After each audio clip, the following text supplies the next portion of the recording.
ওং সাঁইরাম, জয় সাঁইরাম। সাঁই বাবা বলে, আমার প্রিয় বাচ্চা, তুমি যতবার আমার সামনে দাঁড়িয়ে আমাকে বাবা বলে ডাকো আর তোমার চোখে জল চলে আসে, আর সেই চোখের জলের কারণ ছিল যে তুমি বলেছিলে আর আমি শুনেছিলাম, তুমি কি এই রকম চাও যে আমি মূর্তি থেকে বাইরে বেরিয়ে এসে তোমার কাছে দাঁড়িয়ে যাই? তো সেই শক্তি তুমি সহ্য করতে পারবে না। আমি এই রকম কোনো কাজ করি না বা করব না যে লোক বা তুমি অন্ধবিশ্বাসের ফলে তোমার মধ্যে যে ভালো ভাব আছে তা নষ্ট করে দেয়। সেই জন্য আমি সব সময় তোমাকে বলি, যদি তুমি আমায় ভক্তি করো তো তুমি করো, তার উপর বিশ্বাস রাখো, কখনো অভিমান বা অহংকার করো না। আর নিজের মুখে কাউকে বলার দরকার নেই যে তুমি সাঁই ভক্ত। এই কথাকে শুধু মন থেকে বোঝার দরকার যে তুমি সাঁই ভক্ত।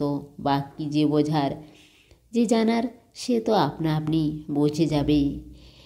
যে বড় বড় লোক যাদের শরীর হৃষ্টপুষ্ট তারপরেও তারা ভিক্ষা করে, তো তুমি তাদের ভিক্ষা না দাও, তাদের সাহায্য করতে না চাইলে করো না, তা আমি বুঝি। কারণ সে কাজ করতে চায় না, সে ফ্রিতে খাবার খেতে চায়। তো তাদের তুমি পছন্দ করো না, তা আমি জানি। কিন্তু যে ছোট ছোট বাচ্চা যারা তোমার পেছনে ছোটে, তাদের কোনো দোষ নেই। তাদের মা বাবা সেই কাজ করার জন্যই তাদের বাধ্য করেছে। কিন্তু তুমি যদি তাদের ভালোবেসে কিছু বোঝাও, তোমার কিছু সময় তাদের দাও, তাদের খাবার দাও, কিছু সঙ্গে পড়ার জন্য বই যদি তুমি দাও, বা কিছু ছবি বই দিয়ে দাও, যা অনেক কম দামে পাওয়া যায়, 10-20 টাকাতে, তো তাদের মধ্যে কিছু বাচ্চার মন যদি পরিবর্তন হয়ে যায়, তাদের ভবিষ্যৎ যদি শুধরে যায়, তুমি ভাবো তাদের মধ্যে যদি একজন বাচ্চারও ভবিষ্যৎ শুধরে যায়, তো তোমার ভাগ্যতে আমি অনেক আশীর্বাদ লিখব। তো সেই ছোট বাচ্চাদের তুমি ঘৃণা করো না। তাদের যা শেখানো হয় তারা তাই শেখে, আর তারা সেটাই ঠিক মনে করে, তাদের কিছু দোষ নেই।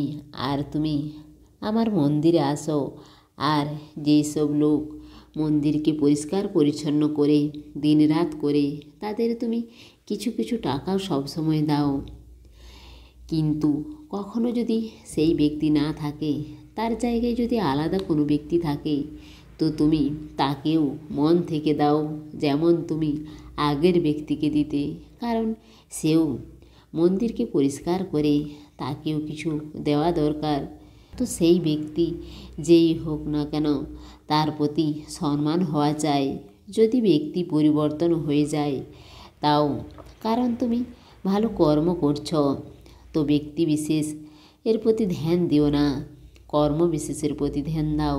আর তুমি যাকে বই একটা পড়তে দিয়েছিলে, তা আজ ধুলোতে পড়ে আছে। এতে তার ব্যক্তিত্বের পরিচয় পাওয়া যায়। তার কাছে এই রকম না যে সময় নেই, সময় অনেক আছে, আর সে সময় নষ্ট করতে ভালোভাবে জানে। সেইখানে ওই বই পড়ে থাকলে ধুলোতেই পড়ে থাকবে। সেই জন্য তুমি তাকে নিয়ে যাও আর নিজেই পড়ো। কারণ তুমি যাকে দিয়েছ সে তোমার বইকে সম্মান করে না। যদি সে সম্মান করতো তাহলে সেই বই ধুলোতে পড়ে থাকতো না। আর সেই বইতে যে ভালো ভালো কথা লেখা আছে তা তার বোঝার বাইরে। ভালো কথা, ভালো লোক আমার ভক্ত, যে লোক সৎ পথে চলে তারাই বুঝতে পারে। যাদের খারাপ কাজ করা পছন্দ, তাদের কাছে সেই বই এভাবেই পড়ে থাকবে। সেই জন্য তুমি ফিরিয়ে নিয়ে নাও। আর যদি তোমার কোনো কাজ উল্টো পাল্টা হয়ে গেছে, কোনো জিনিস ভুলে গেছো, তো তুমি নিরাশ হও না। তুমি আজ থেকে শুরু করো, যা উল্টো পাল্টা হয়ে গেছে তা আবার চেষ্টা করো, দেখবে সব কাজ হয়ে যাবে। তুমি খুশি থাকো আমার বাচ্চা, ভালো থাকো। তোমার সাঁই বাবার প্রেম আর আশীর্বাদ সব সময় তোমার সঙ্গেই আছে। এসে সাহায্য নাও ভরপুর, ইচ্ছা পূরণ নয় বেশি দূর। সমস্ত সাঁই ভক্তকে অনুরোধ, কমেন্ট বক্সে ওং সাইরাম বা নিজের কোনো প্রার্থনা লিখুন। ওং সাইরাম, জয় সাইরাম।